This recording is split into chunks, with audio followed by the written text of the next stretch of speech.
होगा, प्रसिद्ध घटना है। जिन महाराजा विक्रमादित्य के नाम से विक्रम संवत हमारे यहाँ चलता है, इस समय विक्रम संवत 2080 चल रहा है।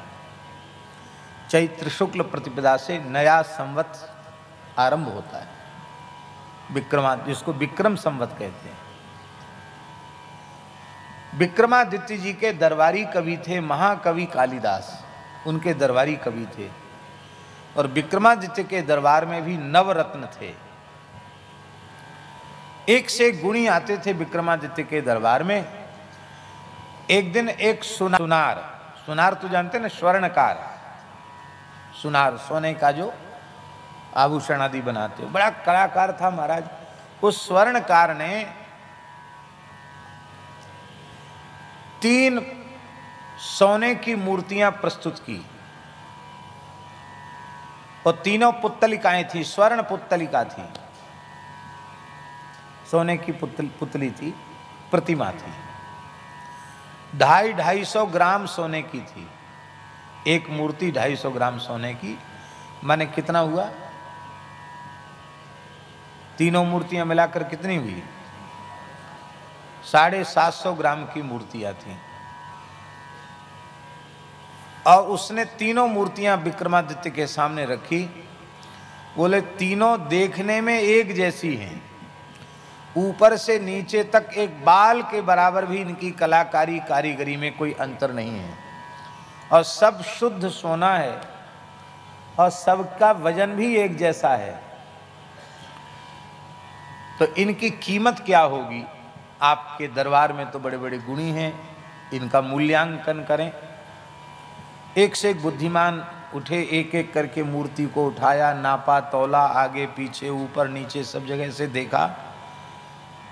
अंत में उन्होंने कहा कि भाई सोना भी वही है, कलाकारी कारीगरी भी वही है, तो इन मूर्तियों की कीमत भी तीनों की एक जैसी ही होनी चाहिए। एक एक करके बड़े बड़े गुणियों ने सबने यही बात कह दी। मूर्तिकार संतुष्ट नहीं हुआ, उसने कहा कि हमारी कला का मूल्यांकन इस दरबार में नहीं हुआ, मैं निराश होकर विक्रमादित्य के दरबार से जा रहा हूं। तो विक्रमादित्य ने महाकवि कालिदास जी की ओर देखा,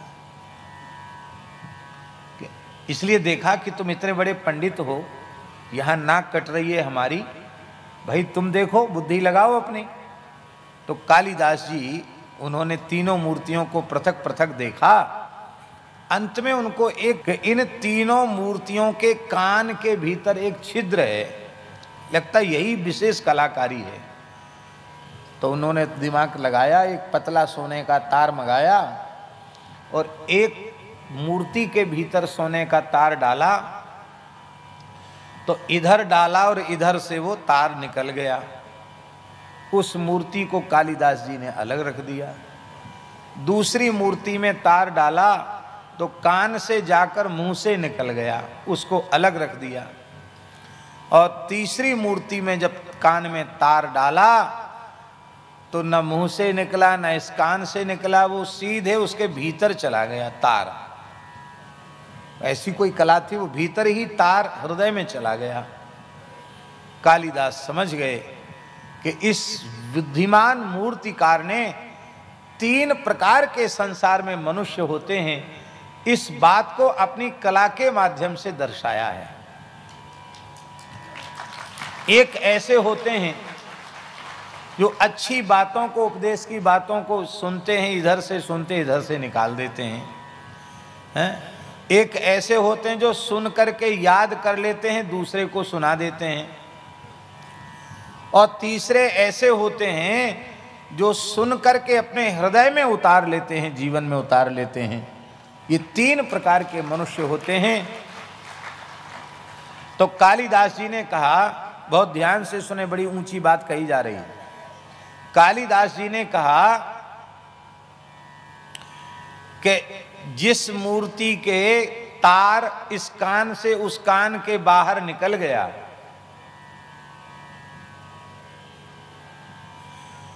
इस मूर्ति की कीमत है 2 कौड़ी। कितनी कीमत है? आप नहीं सुन रहे ठीक से? उसमें कौड़ियां चलती थी, जैसे आजकल सिक्का चलते हैं, किसी जमाने में कौड़ियां चलती थी। उसकी कीमत 2 कौड़ी।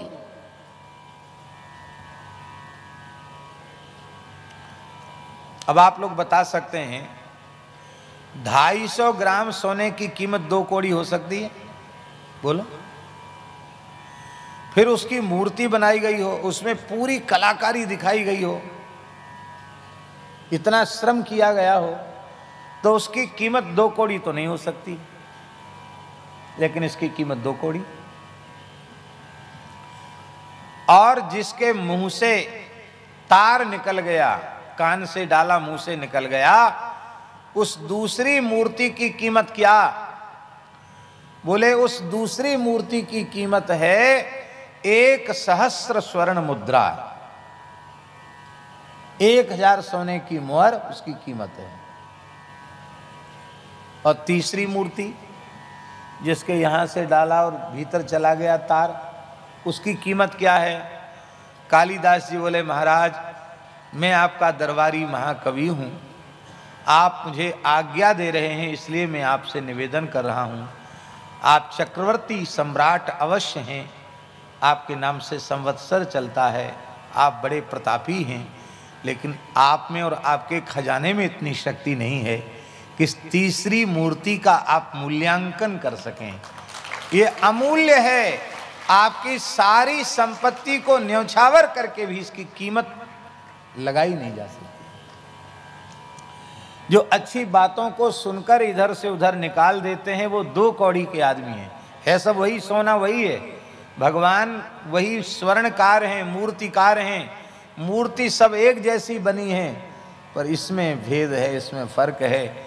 जिसके अच्छी बात इधर से सुनी इधर से निकल गई, वो मनुष्य 2 कौड़ी का है। सुनकर दूसरों को वह सुनाता है, वो भी मूल्यवान है, वो 1000 मुहर उसकी कीमत है, किंतु उसकी भी कीमत है 1,000 स्वर्ण मुद्रा ही उसकी कीमत है। पर जो श्रुत ज्ञान को अपने हृदय में उतार लेता है, उसके अनुरूप जीवन जीने का प्रयास करता है, उसके अनुरूप जीवन जीने लग जाता है, वह मनुष्य अमूल्य होता है। और ऐसे ही मनुष्य को महत्पुरुष कहते हैं, उसी को आचार्य कहते हैं, उसी को भगवत भक्त कहते हैं, उसी को सिद्ध पुरुष कहते हैं, उसी को आदर्श पुरुष कहते हैं। बोलो भक्तवत्सल भगवान की। इसलिए